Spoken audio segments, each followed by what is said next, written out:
The birthday dinner was supposed to be the grand highlight of the week, a lavish celebration at one of Manhattan's most exclusive restaurants, where the windows stretched from floor to ceiling and the glittering skyline of New York became part of the decor. The table was long, dressed in ivory linens, silver cutlery gleaming under the chandeliers, and there, in that perfect tableau, I saw it instantly. 12 chairs, 12 place settings, and not one for me. For a heartbeat, I thought it must be a mistake, that someone would notice and fix it. But then Jonathan, standing at the head of the table, let out a soft, deliberate chuckle and said, "Oops, guess we miscounted." In that lazy tone he uses when he wants to brush something aside. The people around him laughed, the kind of laughter that comes not from surprise, but from being in on the joke. They looked at me with a strange satisfaction, some hiding it poorly, others pretending to be polite. It was like a curtain lifting in slow motion, revealing a scene that had been rehearsed long before I walked in. In that moment, the noise of the restaurant seemed to fade, replaced by the sound of my own heartbeat, steady and slow. I took in the expensive outfits, the sparkling glasses raised for a toast that had not yet begun, and I understood exactly what was happening. This wasn't a mistake. This was a message. I stood there, frozen for a moment, feeling the weight of all their eyes on me. And inside me, something both heavy and strangely calm began to form. My hand brushed over the silk fabric of my dress, the one I had chosen with care, and I realized there would be no seat for me not only at this table, but at any table where they all sat together.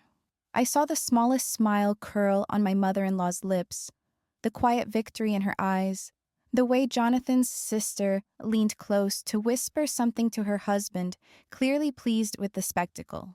For a split second, I thought of all the years I had spent trying to fit into this family, to smooth the edges of myself so I could be accepted. All the compromises, all the little humiliations that I had swallowed with a smile. And then, in a moment as clear as the glass on the table, I realized I was done. Without a chair, without a place, I had nothing to lose. So I smiled, and with a voice that came out steadier than I expected, I said, "Looks like I'm not family." No one spoke, and for the first time in years, I felt a strange kind of freedom in the silence that followed. I turned away, each step deliberate, the sound of my heels sharp against the marble floor. Behind me, their laughter faltered, but I didn't look back. I walked through the dining room, past the glittering city beyond the glass, and as the elevator doors closed, I exhaled slowly. Whatever happened next, I knew one thing with absolute certainty. They would remember this moment, not as the night I was excluded, but as the night I chose to leave. Before all of this, before Manhattan restaurants and cold stares across gleaming tables, there was a different life, one I had built on my own terms.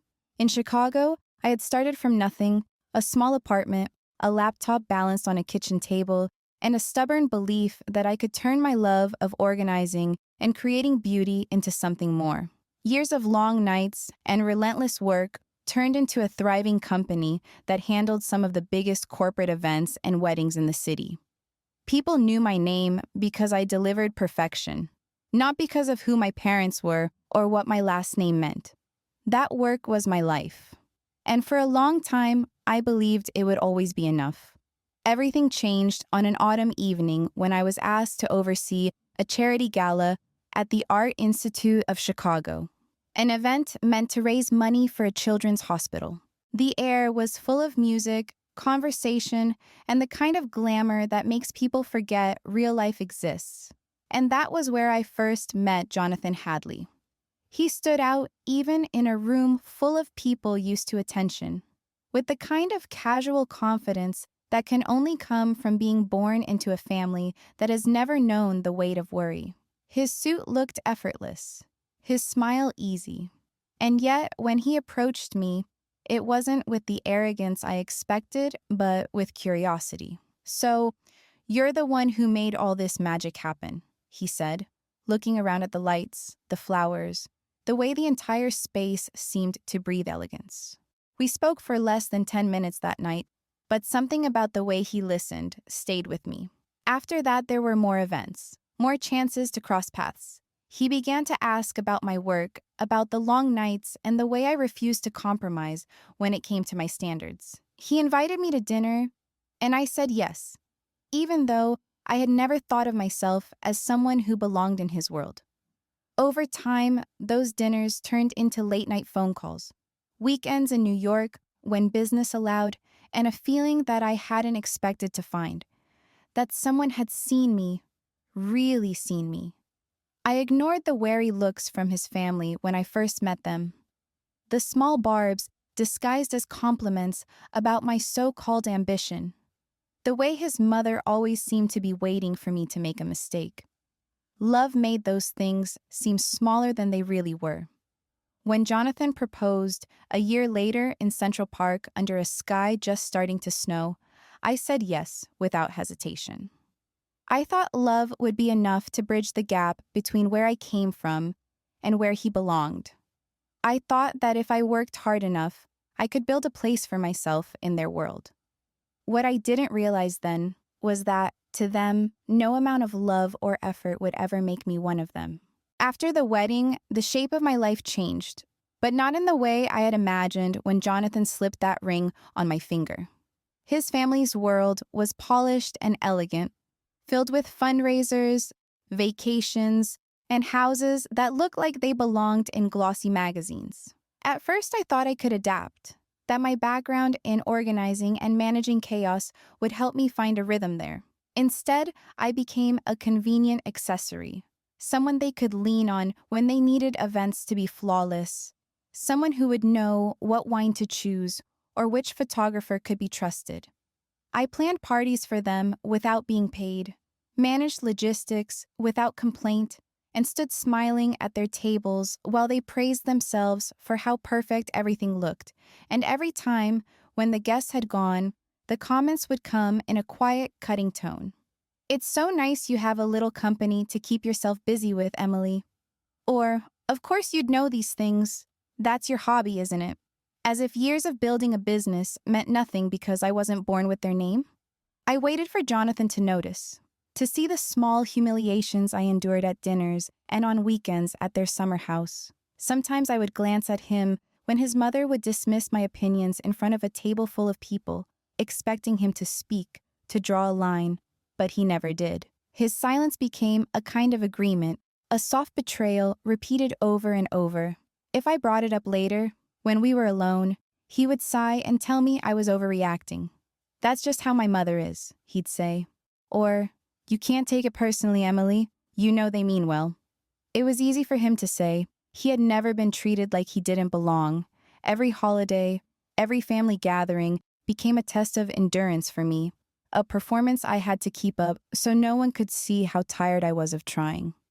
It wasn't just the words that wore me down. It was the way they never let me forget that I was an outsider.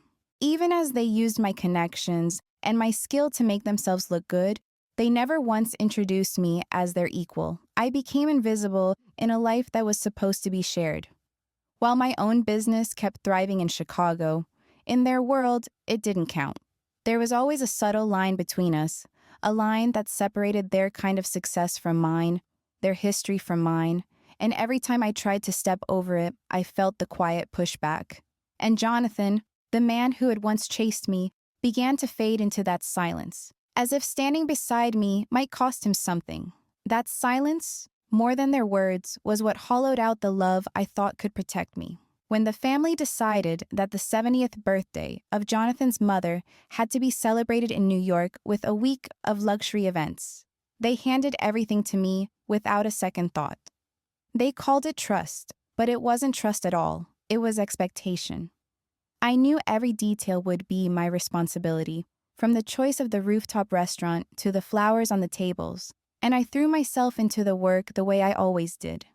I told myself that if I made everything flawless, maybe this time they would see me as more than an accessory.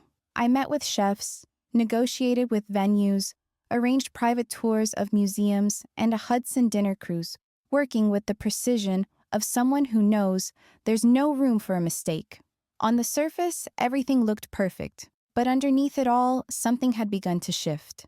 Payments were late. Vendors called me asking about wire transfers that were supposedly sent weeks ago.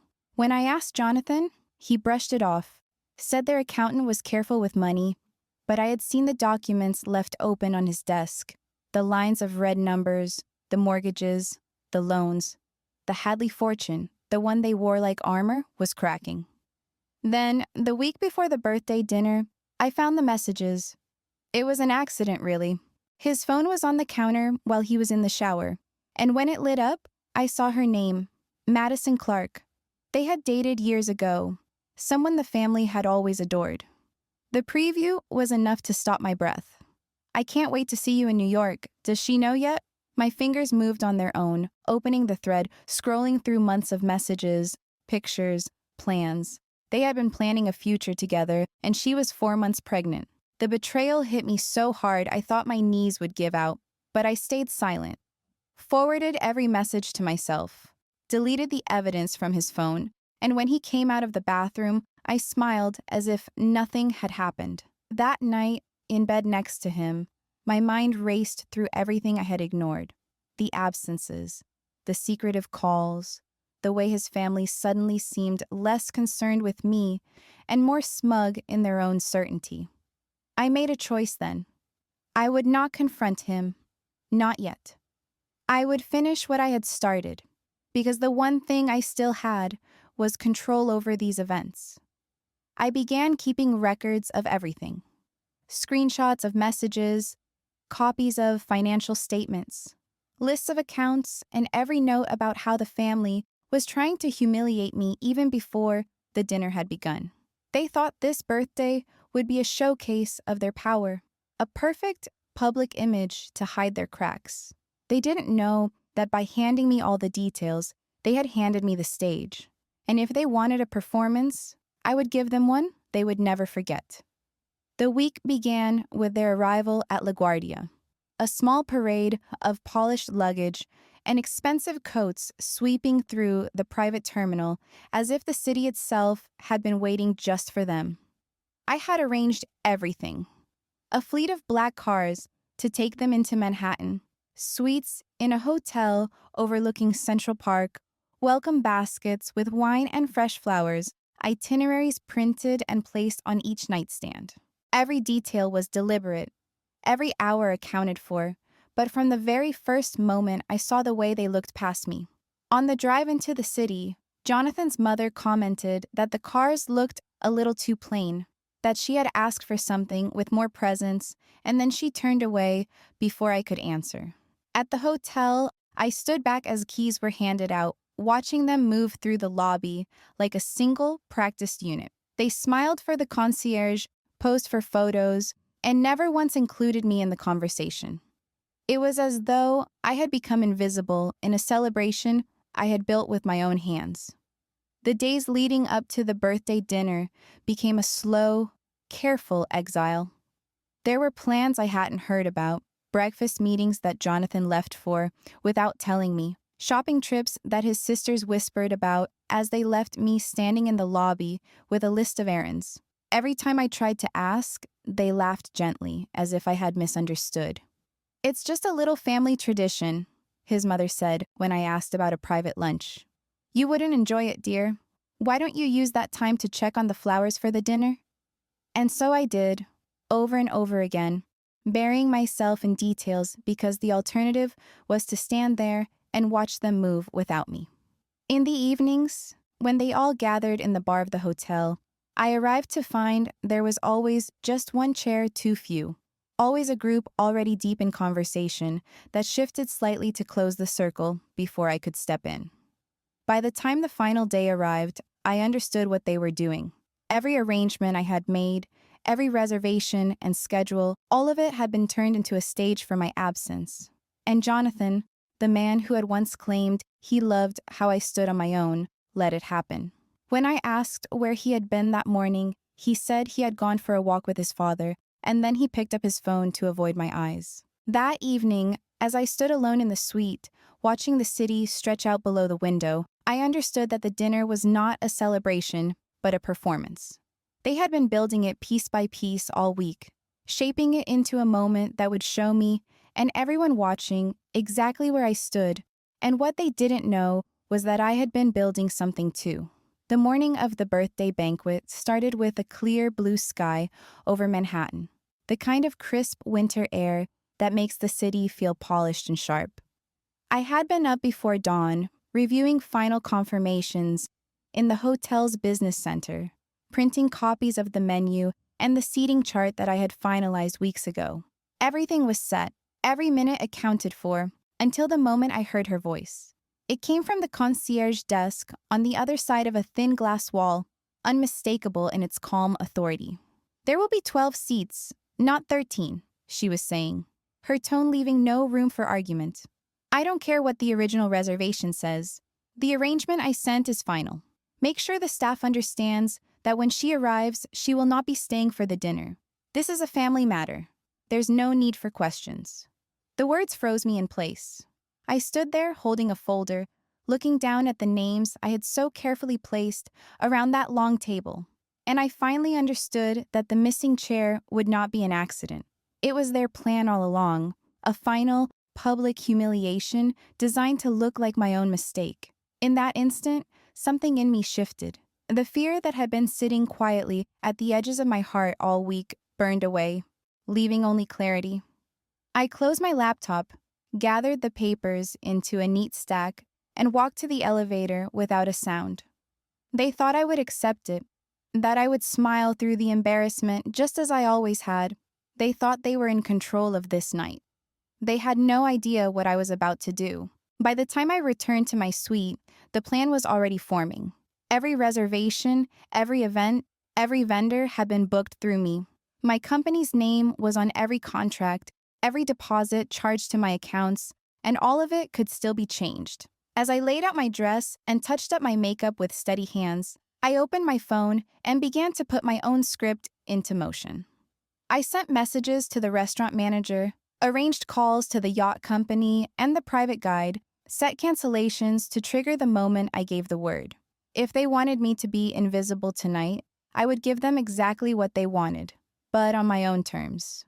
I looked at myself in the mirror before leaving, the reflection of someone who had spent years bending to fit a space that was never meant for her. Tonight would be the last time I ever did it. If they believed they had built a trap, they were wrong.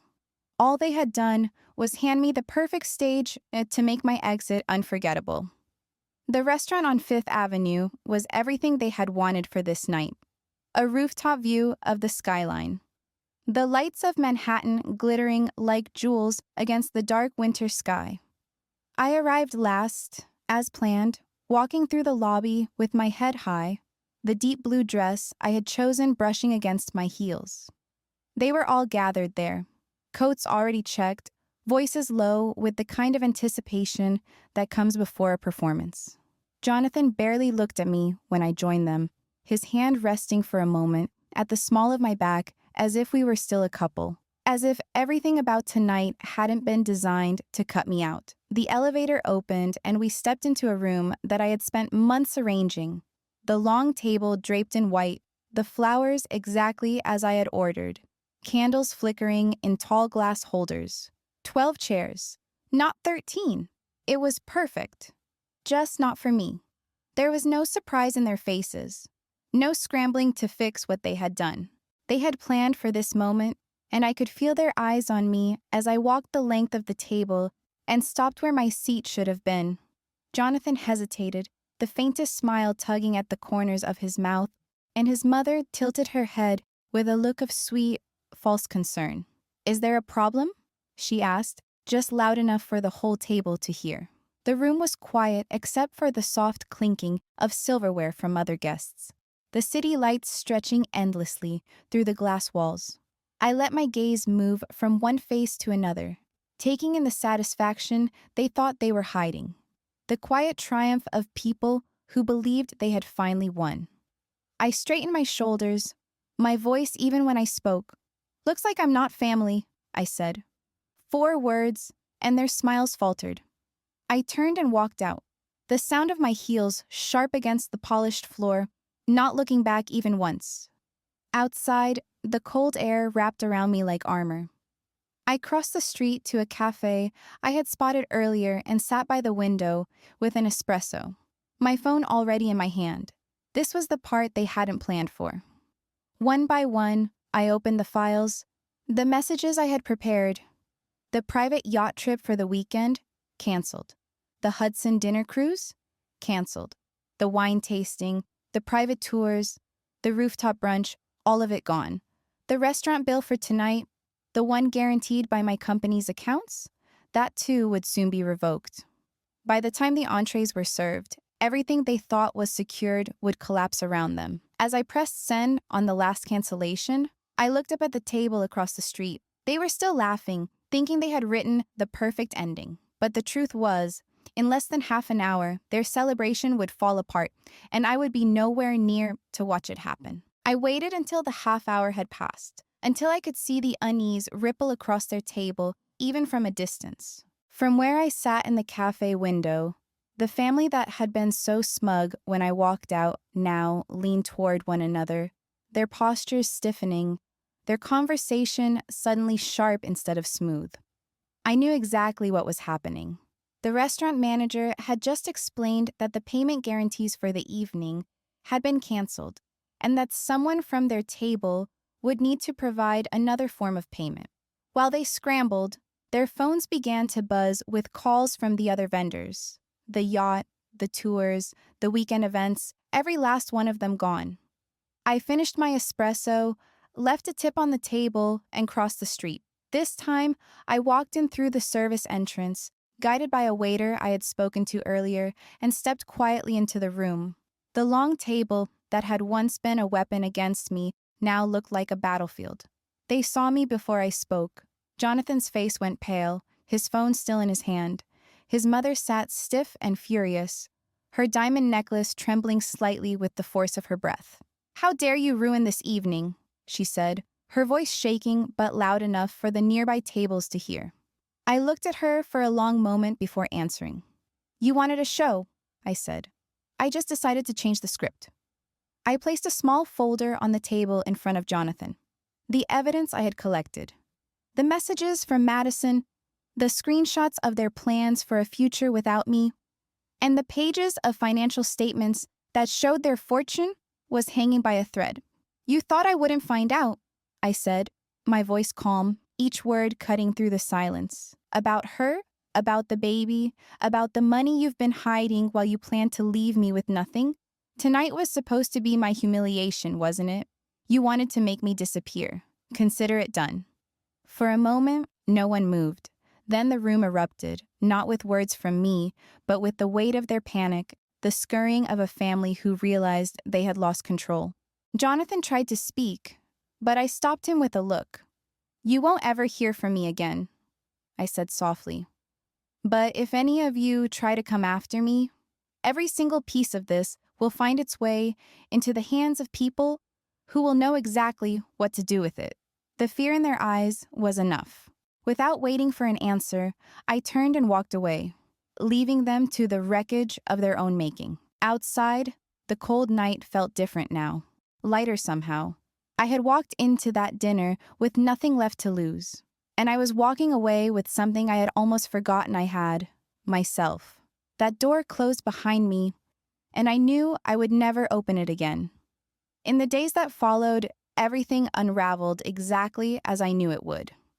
The story of that night spread through Manhattan's quiet social circles before the week was over. Discreet whispers turned into something sharper. The family, who had always prided themselves on grace and old-world dignity, had been left scrambling to pay for a dinner, their long-planned celebration collapsing in front of a room full of witnesses. And as the truth leaked out, it didn't stop at the dinner. The investment firm tied to Jonathan's father came under scrutiny. Financial irregularities noted by people who had been watching for a long time. By the time the birthday week was over, their name no longer opened doors in the city the way it used to. The calls I received in those first few days, pleas from Jonathan, anger from his mother, even cold threats from his siblings. I ignored them all. I had left the hotel that night with my own plan, and the first step was to return to Chicago and close that chapter forever. Back in Chicago, I walked into my apartment with nothing but my suitcases and a silence I hadn't felt in years. It was strange at first to wake up without the weight of their expectations pressing down on my chest. The boxes from my office arrived soon after, filled with projects that had been waiting for my attention. While the scandal in New York deepened, my work became a refuge. My company thrived, not in spite of the chaos, but because of it. Clients respected me more when they realized what I had endured in silence and how I had walked away without letting it destroy me. I poured everything into those months, rebuilding not just my schedule, but my sense of who I was before them. Friends who had watched me disappear into that marriage, one polite smile at a time, saw me come back to life. Evenings became my own again, spent in the city I loved, surrounded by people who knew me for what I had built with my own hands. The divorce papers arrived without ceremony. They agreed to my terms because they had no other choice. And when I signed them, I felt nothing but relief.